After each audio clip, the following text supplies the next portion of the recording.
The internet is evolving faster and faster every day. Hackers are looking for new ways to bring down popular websites.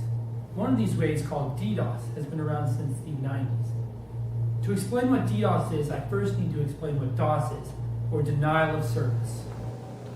DOS is a malicious attempt to make a server or network resource unavailable to the users, usually temporarily interrupting or suspending its services. To explain what a DOS attack is, you simply have to think of a water passing through a pipe as internet traffic going through a server.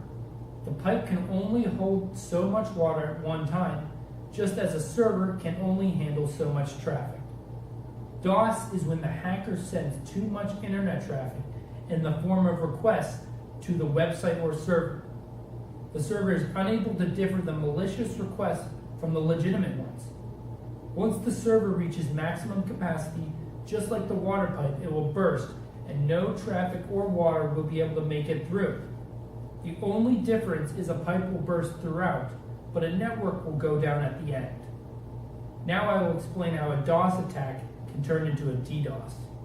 This diagram behind me is showing how a DDoS attack occurs. First, the controller will use a third-party software called a Trojan to infect third-party computers. A Trojan is usually a program disguised as a legitimate software where it will secretly take control of your computer. He will then send requests from these third-party computers to the target, effectively bringing down that server with only using these third-party computers. Recently, hacker groups have been forming to take down some of the most popular websites and gaming services, such as League of Legends and Blizzard Entertainment. A group called Dirt Patrolling used Twitter to coordinate their attacks in December of 2013. Groups like this are not even motivated by money, but they said they are doing it just for fun. The web security company Cloudflare was famously DDoSed in February of 2014.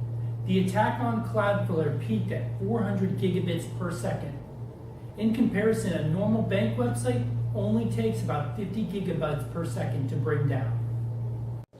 DDoSing has evolved over the years. Not only has it become harder to protect against, but it has become easier to accomplish. Someone can simply download a program.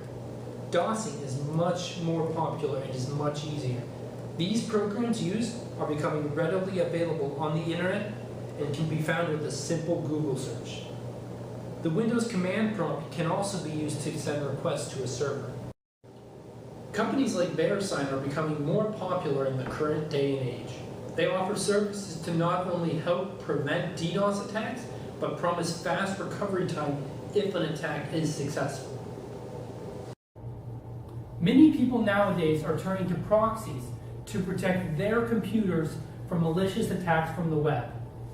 A proxy will basically serve as a middle server through which internet requests are processed.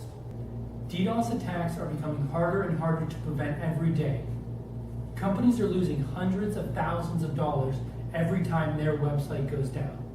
Although the attacks usually target banks, credit card payment gateways, and even root name servers, everyone is vulnerable to these attacks, and we cannot ignore the dangers of DDoS attacks.